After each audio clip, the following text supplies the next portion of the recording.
freedom is never more than one generation away from extinction. We didn't pass it on to our children in the bloodstream. The only way they can inherit the freedom we have known is if we fight for it, protect it, defend it, and then hand it to them with the well-taught lessons of how they in their lifetime must do the same. And if you and I don't do this, then you and I may well spend our sunset years telling our children and our children's children what it once was like in America when men were free.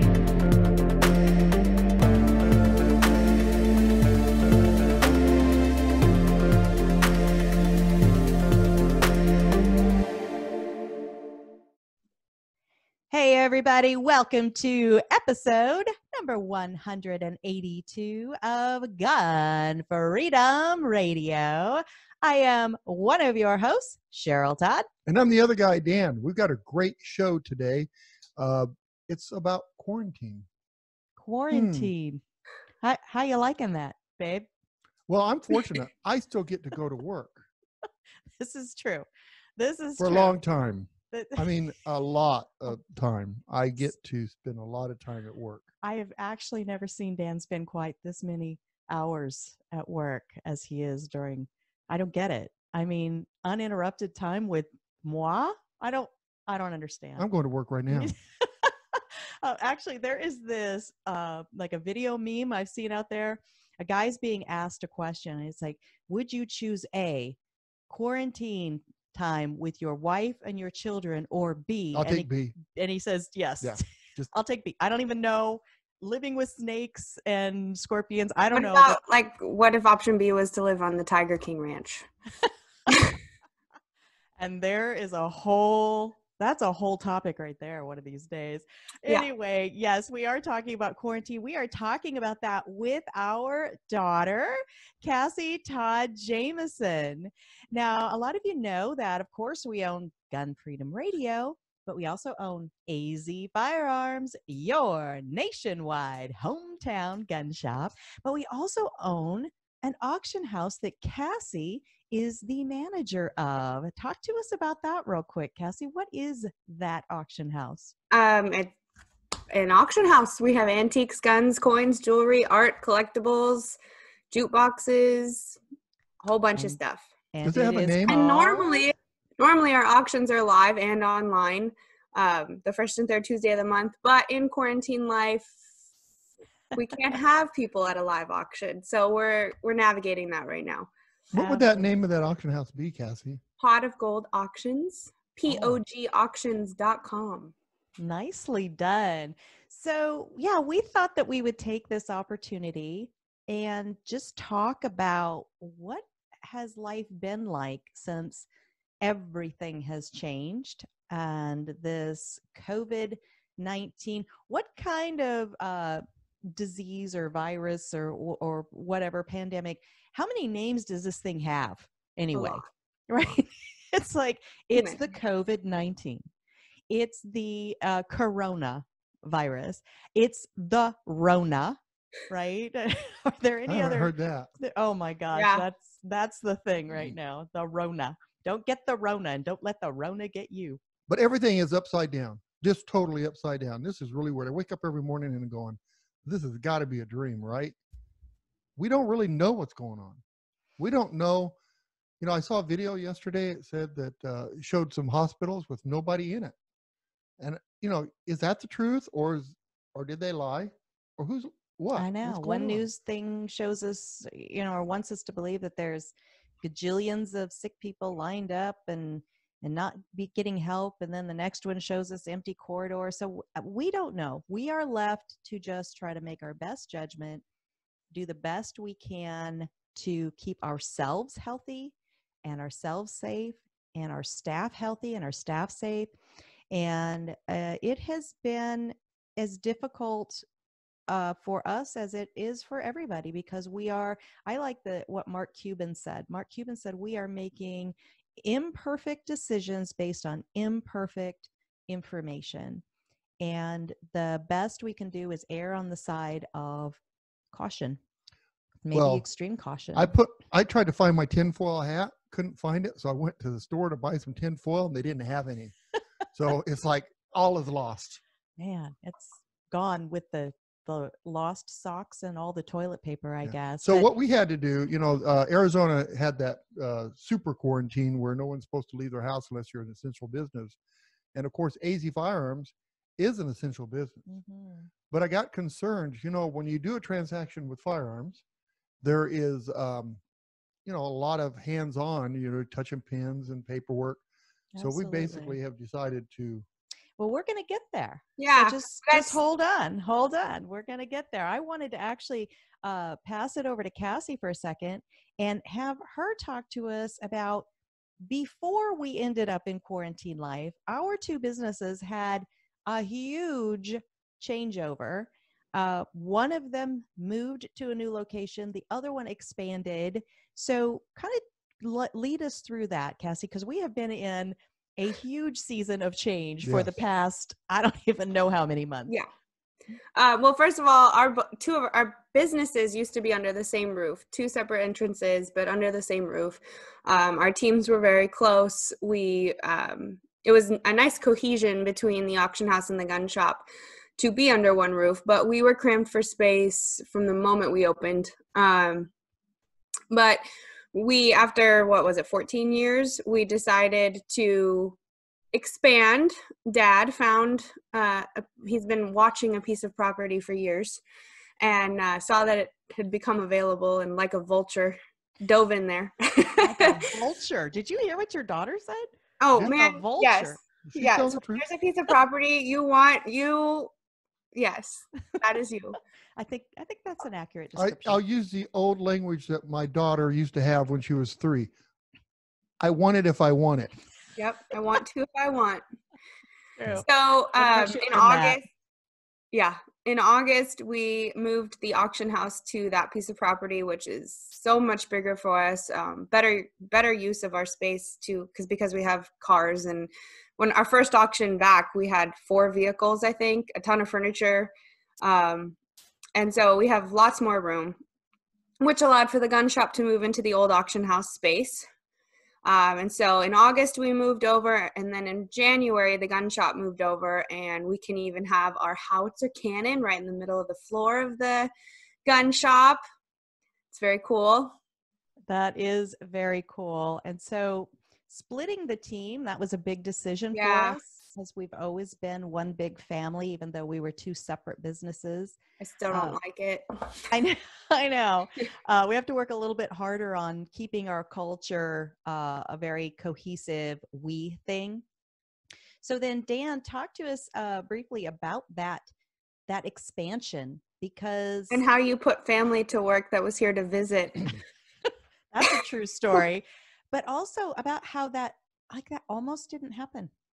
Right.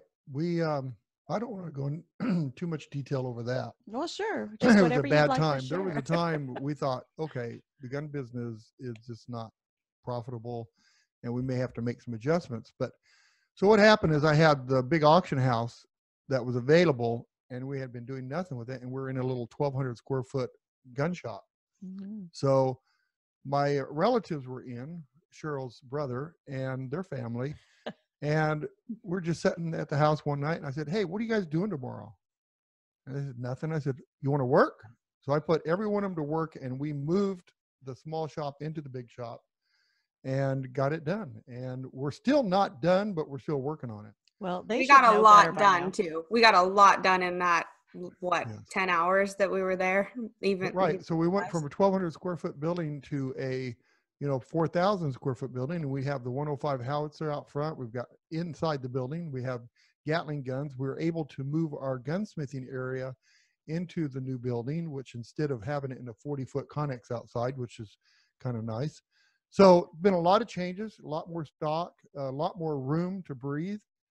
Well, one thing that's so funny is so many people come in the store and they're like, wow, you can fit so much more in there. We have the same stuff. Well, we have more to get out that we haven't gotten out yet. That's so true. So we're able to pull all the stuff that was in back stock out, which really helped a lot. And that is one of those things that in our estimation of life, we just see as a God thing, because truly we were looking at the retail gun business even through the Christmas season of 2019, and thinking, I don't know, it's just that so many people are buying so much online. Now, of course, the actual guns themselves, you can buy them online. They have to go through an FFL, a federally licensed firearms dealer. You mean you can't just buy a gun in the mail? Yeah, go figure. What are we doing then? Go figure. So a person can't go on their computer in California or New York and type in, I want to buy a gun, and have it sent to their house. Yeah, no, that can't happen. And the gun, has to even be if fake with the news. gun, if they could do that, would it be loaded and ready to go? I don't know. Well, and that is one of the huge fallacies that people have experienced for themselves through this time frame of the COVID-19 season that we're living through. But yeah, we were looking at the brick and mortar retail gun business and thinking, I just don't know that there's a huge future in it, because brand new guns, there's a tiny margin, and all the accessories people do buy online and have those shipped directly to their house. But then we had this wonderful space to fill, and all this inventory that we had never had a chance to fully get out, because in our smaller space we couldn't display it all. So we're like, well, we're either gonna go one direction or the other, and we decided to go big or go home, right? Yeah, we had family member that we told maybe we're not going to, and then the next thing they knew at the gun shop was bigger. Yeah. Like, wait, what happened? We're like, don't blink with the Todd family, because things are changing all the time. But it was such a wonderful godsend that we were that prepared to serve all of the people who realize in uncertain times, we are our immediate responders. We must rely on ourselves. And so as soon as, I think it was right after all the toilet paper dried up. Like, I'm trying to remember. Crappy right there. I'll tell you. That was crappy. Nice. Yeah. Nice. Well done. I haven't been able to toilet paper a single house in the neighborhood in almost 3 months, and that's disturbing. It's a travesty, Yep. really. So I don't remember like the date that it happened, but it was a Saturday, I remember. And suddenly it was gangbusters at the store. Lots of people coming in. We call it panic buying, and we don't like it when people panic buy, because we don't feel like that is going to create the best scenario for safety. We like everybody to have their training and know what they're doing before they end up with the tool. But we do a lot of teaching, and our staff all have the heart of teachers at AZFirearms. So we call it panic buying, but it wasn't like, people are fighting over a box of ammo or anything like that. It's just there was a heightened level of awareness, urgency, busyness, urgency. Those are all good words. And so what was interesting about that is that through all this, a lot of new buyers, people that's never bought a gun before, and before we start, I want to caution you, if you are new to buying a gun, please get training. Mm-hmm. But we had all these new people come in, and these are people that might have been on the other side of the fence a little bit, thinking, maybe guns should be registered, maybe this, maybe the background check's a good idea. And then they come in to buy a gun and they go, you got to do what? To do what? How? When? And it's like, oh, the NICS check is down? I can't pick up my gun today? Oh. And by the way, NICS was down for a full day one day. Close, and yeah. what we did is we went ahead and sold the guns, didn't transfer them. They didn't walk out the door with them. But we did everything and then called in the NICS when they opened up and were able to get the people their guns. So that was kind of cool. And that's one of the benefits of even here in Arizona, where we have constitutional carry and you are legally allowed. I hate the word allowed, right? Because it's our God-given right to self-defense, Second Amendment. But we are legally okay to not have a concealed carry license. But we encourage people to get their concealed carry license because it comes with training, and that's never a bad thing. But those that do have that have already secured that. It's kind of like pre-check at the airport. And so they still fill out the paperwork, the 4473 background check paperwork, but it doesn't have to be called in. And so because they've been pre-checked through their concealed carry. Right. And if you have a concealed carry permit, you don't have to take your shoes off when you're buying a gun. No, that's fake news. Please keep your shoes on when you come into AZFirearms. At all times, please. We appreciate that. But it also, when NICS goes down, because it does, and that is another show that we will talk about. But one of the main reasons that I think that universal background checks are a horrible idea is because all the government has to do is go, oh, gee whiz, NICS is down, our computers are frozen or whatever. And then no guns can get transferred until whenever they decide to turn the light switch back on. So that's an aside, but universal background checks, bad. Concealed carry licenses, good. Yeah, so what if the government said, we have to close NICS checks because of the coronavirus? Now, what do? Now you need that gun. It could so happen, and it is happening. We're not putting the tinfoil hats on, but it's something to think about, that if you're going to keep us from having something, be careful about, when you vote for something, think about who's controlling that. Right. What they do, here's the trick. They get you to think about that other person, right? That person, I want that person's behavior controlled. And so they're, yes, I vote for that. So that person's behavior is controlled. And then you realize, oh, wait. That's me too. Now my behavior is controlled the same way. And I'm a good person and I was never going to misuse it. And so this is a huge opportunity that we have in the Second Amendment advocacy world, the gun industry, to really help bring people in that otherwise would have only been thinking about that other person, and start helping them realize, no, when you infringe on somebody else's rights, you're infringing on your own as well. So and I think before, I don't want to go on this tangent too long, but also I think that the other thing that is affecting Arizona is just a couple of months ago, we had that bill try to get passed right around the date of the rally. And so guns have been a big topic right now in the last 3 months in Arizona. So I think that was already putting the thought in people's head, wait, you're trying to tell me I can't do something about guns, and then now the virus is a problem. And so I think we just had a kind of a weird timing of things. Timing in general here in Arizona. Absolutely. And nationally, there are two bills. One's a House bill, one's a Senate bill. I think the Senate bill is authored by one of the previously Democratic presidential candidates. Big shock there. And they both are like anti-gun on steroids. And so this is something that to me is so tone deaf on their part.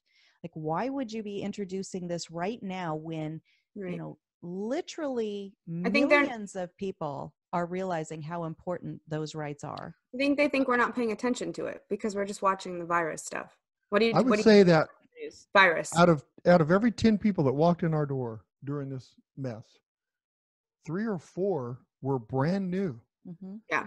So the Democrats, or whoever the rights restrictors right restrictors need to think about that when they speak, because there are people that saying, I need to protect myself. Absolutely. So as we have moved through the ever progressing and escalating executive orders at the national level and the state level, Cassie, talk to us a little bit about how we have handled that as two now separate businesses in separate locations with different business models. Right. How have we handled both of those? So I'll start with the auction house. Our first plan of attack was basically just to limit, nobody needs to come into our building right now.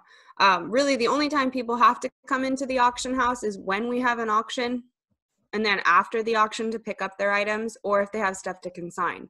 Well, naturally, people aren't leaving their homes very much right now. And so we did have an auction end right around the time all of this was popping up. And a lot of people asked us to ship it to them. And then we had, people are cleaning out their house right now because they're stuck at home. So we're still getting emails about, well, is this something I could auction when all the crazy is over? But as far as people coming in the door, it just really wasn't happening. So to ease our staff, we put a sign on the door that said, we're closed to the public, email or call for an appointment. And really nobody tried to make an appointment. People really are staying home, but they are still communicating with us. We do still have auctions published so people can preview, build your watch list, place bids even online right now in all their downtime. But then flash forward to Governor Ducey's stay-at-home order. It's been kind of suggestion, which I appreciate. I mean, I Yes. appreciate him kind of leaving it up to us to make those decisions, but it also is kind of confusing. Like, so can I build a bunk bed, quoting Step Brothers, or can I not? But we made the decision after the order for our staff's ease of mind to just be closed. I am still monitoring the emails. We are still, everything is still up and running. So for now, that's kind of where we're sitting. We have some staff members that are a little apprehensive about how the virus might affect them if they get it. So we're trying to be understanding to that as well. Absolutely. As far as the gun shop, like you guys said, it was like busy. It was very busy. And so where my role is to mostly be at the auction house, it was like the Tuesday, we're closed on Monday. So I think it was the Tuesday after the crazy Saturday. I was just bringing the gun shop some water and just supplies. And Toilet I saw paper? how, what? Toilet paper? No, but I did take our extra toilet paper out of the bathroom so that nobody would, maybe take our toilet paper because it was love crazy. talking right there. I know. No, so I just bringing supplies and I saw how crazy it was. And I'm not going to lie. I've struggled with some anxiety or fear over what all this means because I don't like change. And so the minute something changes, I resist it and then I fight with myself and blah, blah, blah. But that's going on a tangent. But I realized that maybe my needs, where I needed to be was at the gun shop less than the auction house. Or more at the gun shop, less at the auction house. And so to kind of manage the line and then honor what the governor was asking at that time to not have gatherings of 10 or more, I just kind of stood at the door and handed people tickets, limited how many people were in the building at one time. And then we had kind of like a fast pass line, using my Disney term there, How would you ever have come up with a term like that? I don't know, but like we spend all of our time in Disneyland. The day Disneyland closed, a little piece of me died and won't come back until it reopens. True But story. so at the gun shop, we had a fast pass lane for ammo so that, because the thing that people don't understand, especially the new gun buyers, is when you purchase a gun, you have to fill out the paperwork, which takes some time, especially if you've never done it before. There's a lot of reading involved and making sure you're checking the right boxes. And then, like you were saying, we run it through the NICS background check. Well, they don't know that. It's not like you go to Target and you go, okay, I'm here to buy whatever. And then you leave with that. And so that was taking forever. It was taking at least 45 minutes to an hour per person to complete that transaction. And most people were coming back as a delay because the NICS background checks were bogged down. There was too many people doing them because everyone across the country is calling the same place or the same servers or whatever. And so we wanted to have a lane for ammo buyers who that's all they're there for. And it was working. We got lots of compliments from people that we were organized and getting people in and out as quickly as we can. But with that, I was also helping answer the phones. And so I was kind of the first person to interact with a lot of these people and so many people. So like, do I need to do anything before I buy a gun? Like, should I have filled something out? And there's so many questions for first-time gun people, and that's not my world. While this is my world is the auction house. But it was just I'm sure our gun staff knows and gets these questions all the time. But for me, it's like, wow, there's so many people that just don't understand. You have to fill out a background check. It takes time. A CCW is a concealed carry permit that helps you speed through that process and does give you training. And our staff was super good with the first time people, and we got so many compliments about our staff for being patient with them, helping guide them to the firearm they needed. But it was crazy, and it has calmed down. It did calm down. But then with the executive order, we all had, is that okay to go into now? It is. And I also want Dad to weigh in because he was going to start there. Yeah. But Dan, you know, depending on the audience, right? But yes, so there was the stay-at-home order that came, and it caused us to have a new conversation, right, Cass? Right. And it was a very hard decision to make, but we just sat at the dining room table and went through all the pros and cons of what do we want to do? How serious is the virus? How serious is it to not have any gun sales coming in as well as auctions for the foreseeable future? How do we make that call? And ultimately, we just looked at our staff and putting them at risk. While some of our staff is not in the bracket of being a concern age-wise or underlying health, they go home to people who are. So we made the decision to close temporarily. And it was... we will come back, but we yes. we did make that decision for now. And it was extremely difficult decision to make, because not only are we, of course, concerned with our own fiscal responsibility as business owners, right? As heads of household, as people that help pay other people's paychecks, that sort of thing. But also our watchwords, our missions are service, relationship, and knowledge. And so we're not fulfilling that if we're not open. We're not serving people in that way to help get them the life-saving tools and the ammunition if we're not open. But are we serving them better by controlling, you know, the spread of germs? It was really, really difficult. Right. The problem is trying to find a way to do this so that everybody's safe. As I was saying earlier, when a person comes in to buy a gun, it's up close and personal. You have to give them a pin. They have to do the paperwork. The paperwork gets switched back and forth a couple times. Then we have to take a copy of the driver's license. Well, the firearms too, going back and forth. And the firearm, and looking at different guns. And so, you know, we're thinking, okay, we've got, 12 employees or whatever, and I don't want to put any of them in position. And the thing is, our business this last 2 weeks before we closed was busier than the 15 years we've been in business. And it's like, that was a hard decision to make. Do we close when we're doing the best we've ever done? But we made the decision to close. I have not backed off on that. I still think it's a good decision. I've got a couple guys working. All my people are still getting paid. Mm-hmm.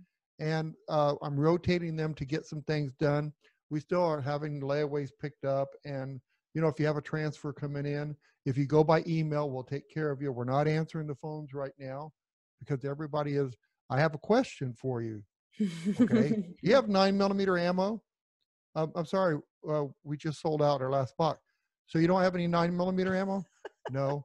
So what you're saying is, so you don't. So you don't have 9mm. No, we don't. I'm sorry. So you do that a couple times. So we went to where if it's important to reach us, please do it by email, which is email@azfirearms.com. It's actually sales at AZFirearms.com. But we're having meetings every Friday, and we're going to see if there's some way that we can serve the public without being unsafe. Absolutely. As we are trying to figure out how to open other stores, like I'll give you an example, Lowe's, they're cutting their hours a lot, and they're doing a lot of things. So they're lessening, their activity with it's so true. Too. And, there's people I've talked to that are like, well, it's no big deal for you businesses to be closed because there's this relief bill. So you'll be fine. Oh, the relief bill. So what do we say? First of all, that is not the way I was brought up, is to look to the government, right? Thank you, my daughter. I raised this one. I'm so conflicted about this money. But even so, let's look at it this way. Ugh.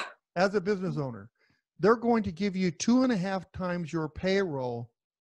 So what you could look at that as, that's 2.5 paychecks, 2.5 times. Okay.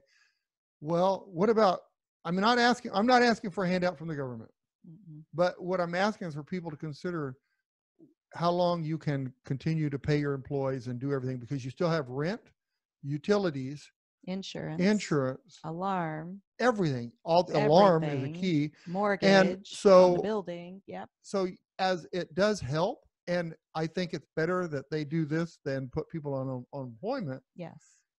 A small business will not be able to survive much longer with that kind of. No, there is so much lost that we're never going to be able to put our hands around.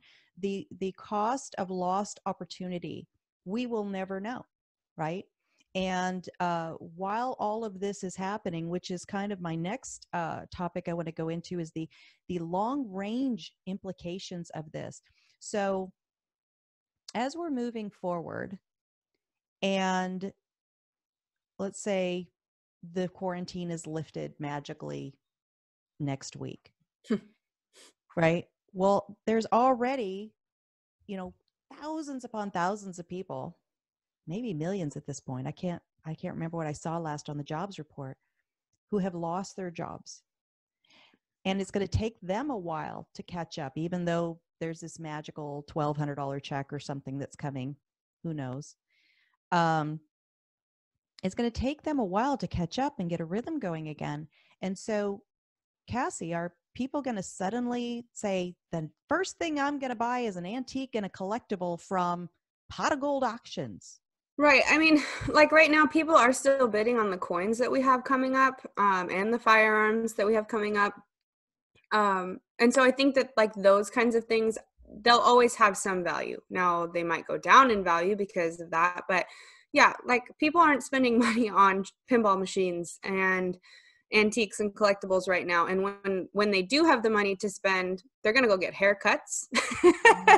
They're going to go do things that they were trapped and couldn't do. I mean, I think that the auction house is going to take a while for people to feel comfortable to spend money on extras, non-essential and slightly under essentials. I mean, we sell fun things and memories because people may have had that cool toy when they were a kid and now we have it, and they want to put it on their shelf.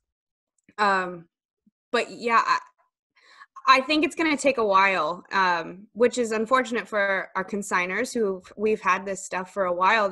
We've had to push back one of our biggest auctions every year was supposed to be like March 28th or something. And that was right after the 10 people minimum gathering happened. And that is the type of auction that has to be live. People have to be able to come and see this stuff. We have pinball machines, we have vintage signs, really nice jewelry. And we pushed it to April, and then we pushed it to May. But what a lot of people don't understand is our consigners gave us these things to sell back in October, maybe even before that. And that's just a featured auction that we have lots of time. Now it does have more time, but again, are people going to be ready to spend the money on the fun stuff, the different stuff, magically when this thing opens up?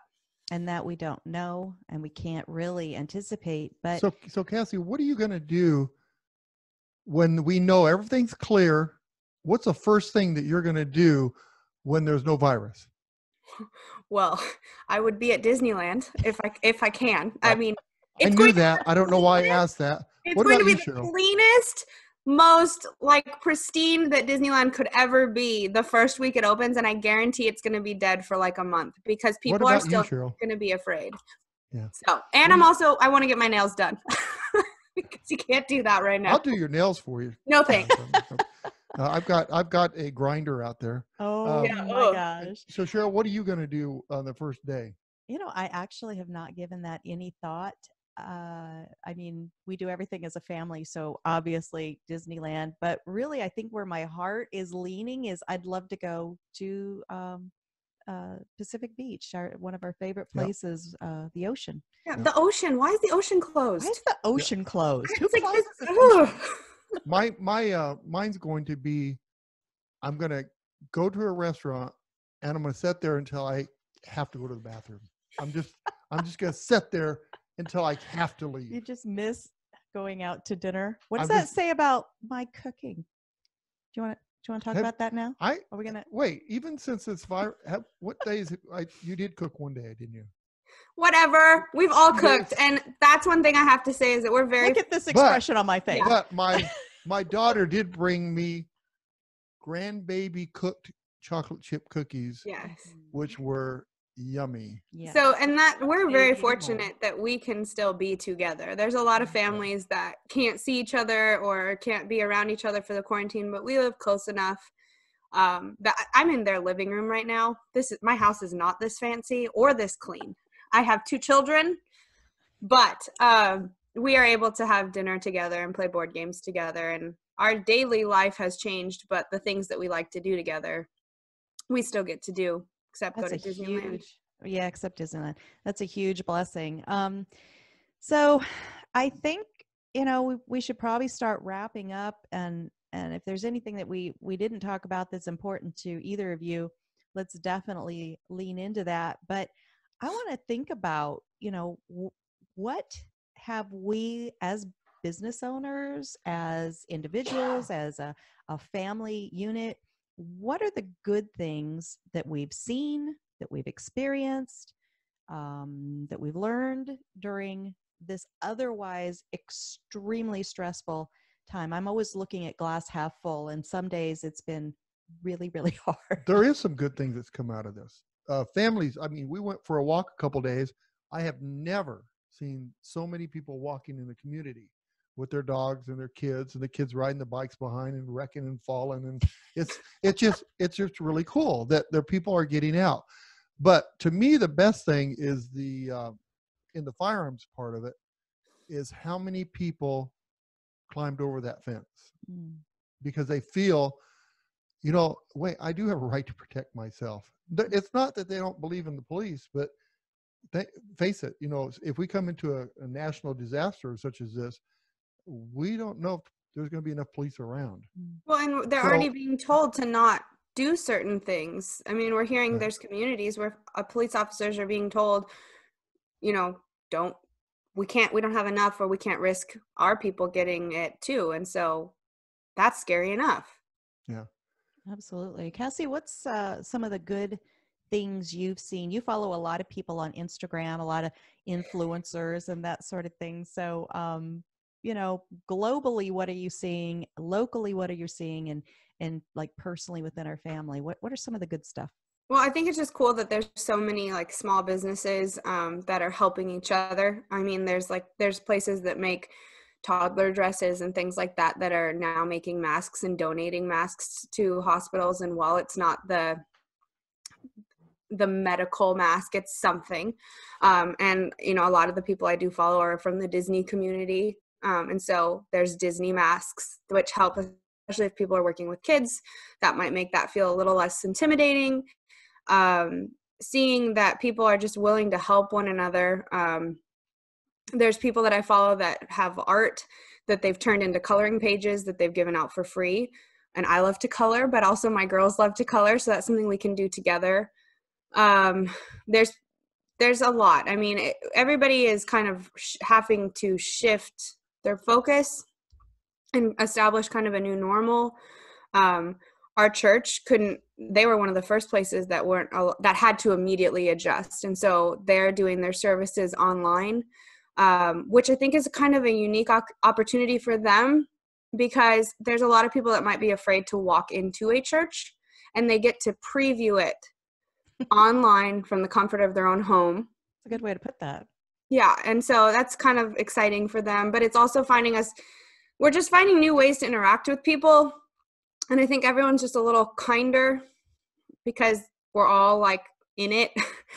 And like in our family, we are spending more time doing fun things together. I'm enjoying the time with my girls and my husband and there's not time constraints. In some ways that's super awesome. In some ways it's frustrating for people who like structure. But like we did a craft yesterday, me and the girls did a craft yesterday, and we're going on bike rides, which I've been wanting to go on bike rides for a long time. And now that we are like stuck in the house, it's like, well, we have nothing else to do, so let's go on a bike ride. So I think there's a lot of positive stuff going around. There's less negative. Like even when we tell people we didn't have 9mm ammo, it's like, oh, it's okay, thank you so much. Or like when we had to cut the line because we knew we couldn't serve however many people were in the line by the time we closed, and it was important to get our staff home to get some rest. A lot of them are like, well, it's okay, I'll just come back tomorrow, it's really okay. And where some people would just be like, it's not 6 o'clock yet, why do I have to get out of line? Like, we just didn't experience very many negative people. So that kind of. Absolutely. I have experienced that myself. We do a lot of our even grocery shopping as a delivery, because again, we're trying to limit how much we're spreading germs around, trying to be good citizens in that way. Plus it helps, people that are those grocery deliverers, right? So a few extra dollars for grocery store delivery, that's a good thing to help support somebody else in their financial endeavors. Yeah. But when I have ventured out to the grocery store, I have actually never experienced such a level of courteousness and friendliness from just shoppers themselves as well as store clerks. And I think it is that we are all so aware of how much yuck is out there that we're trying to do our best to be the sunshine in our own lives and in others, and be the change that we want to see. So that I found that to be kind of surprising, but so wonderful and so welcome. And our previous president to the one we have now famously made the phrase, said the phrase, something about, clingers. They cling to their faith, their family, their firearms. And yeah, we do. She went there. We do. And I'm proud of that. And I think that's completely understandable at a time like this. We really refocus and reprioritize and understand, whatever your faith is. Ours happens to be Christianity, but, whatever that is that connects you to the creator, the larger being, the energy force that we all share, however that works in your life, of course you're going to be more tapped into that, tapping into our family connections. And yes, we are so blessed. I have friends whose kids are scattered all over the country. And Cassie, she's a grown adult. I've told her she could live anywhere her and her husband want to live, as long as, it's within walking distance of my home. So, any of those 5 houses, you just knock your socks off. You can have any of those that you can afford as a grown adult. So we are very blessed for that. I've got a little bit more time. I'm not bebopping all over the country like I was. So many of the events that I was scheduled to be at have been canceled. And so I have picked up the phone and I've talked to my own dad a few times, so that's been a wonderful thing. And then of course our firearms, which is much, much more than just the piece of metal. It is that sense of understanding our responsibility, that we are our own immediate responders, that we are protecting our loved ones, that, the saying an armed society is a polite society, that's a real deal. That is a real deal. And so thank you. Why? Just, it is a polite society. Thank you. It is, for sure. And so the thing we need to worry about now is making sure that we're all getting training. We're at the top of our skill level and our awareness of that, the safety training and skills with our firearms, but also that connection with our constitutional inheritance, our our Bill of Rights. I mean, it takes, I usually pick up the Constitution right now and I see it sitting across the room where I was looking at it last. It's usually on my desk. It takes an hour and a half at most to read our entire Constitution, including the Bill of Rights. I challenge you, every single person listening and watching us right now, take the time. You've got the time. Look it up. You can find it online even. You can probably get it in your Kindle or whatever those those newfangled gadgets are. Oh my gosh. Yes, that's the right. Yes. Maybe the Facebook has it. Does the Facebook? Hey, have? I have a fun fact. Yes. I have a fun fact for everybody. Mm-hmm. You know, earlier Cassie mentioned that you know, they're painting the masks for the kids with Disney characters and things to make them. World War II, they couldn't get the kids to wear the gas masks. They were afraid of them, so they made Mickey Mouse face gas masks. Is that right? They're super rare. Look them up. I did not know that. Yes, and kids wore those masks. Well, a fun fact by Dan. I like that. That's almost as good as your commentary. So this is our first ever show in our almost completed. We got a couple tweaks to make. Home studio, so you can watch it. We're going to post these on a couple different places, but of course YouTube and Gunstreamer. You can listen. You can binge listen to your heart's content through GunFreedomRadio.com. Click the on-demand tab. I haven't said those words in so long, I almost forgot how to say them. Well, I'd like a request. Yes. Instead of having me on video, could you have a little puppy on there? A little puppy? Yes. Look, could you put like an emoji? Does that mean you're getting a puppy? No. Are you getting a puppy? Stop it. Stop it. Unless it's a Cocker Spaniel. I've been thinking about that. But anyway, could we put an emoji face on Dan? Could just kind of like a little... a puppy, please. Please, a puppy. Anyway, well, anything to say before we wrap up, Cass? No, I just think we didn't really our team is our family. Our team, all the team we've ever had in the 14 or 15 years has been our family. And we still have Christmas parties with the people that first helped us open the door. And so that was a huge deciding factor into being closed. And I don't know that we really covered that, but I just wanted to add that. Absolutely. That's such a good point. People come in as staff members, end up being friends, and ultimately, God bless them, they get adopted into this madness of our life as grafted on as family members. But tell folks real fast, Cassie, how do they check out all the cool stuff that you are still adding to catalogs at Pot of Gold? So Pot of Gold Auctions, if you Google us, it'll come up, but also the website is POGauctions.com. You can find us on Facebook at Pot of Gold Auctions, Instagram, same name, Pot of Gold Auctions. And that's also where we will be posting when we are back up and running. Facebook and Instagram will be the best place to reach that. And then the gun shop is AZFirearms.com. We do have our online store turned off right now because we don't want people thinking they can purchase something and not get that service. But you can go on and see some other things that are going on the website. But the Facebook and Instagram are AZFirearms, no spaces, AZFirearms. And that also, again, as soon as we're up and running or partially up and running or whatever the next day looks like in this crazy time we're in, will be posted there. Absolutely. And you said that you don't want people calling because you've got just kind of a static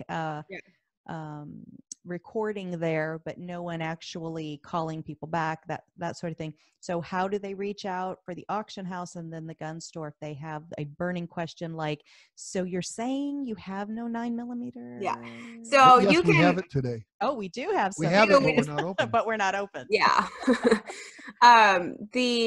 So on both the websites, there's a contact us tab. So that's kind of the easiest thing. Or Facebook, you can message us, and Instagram, you can message us.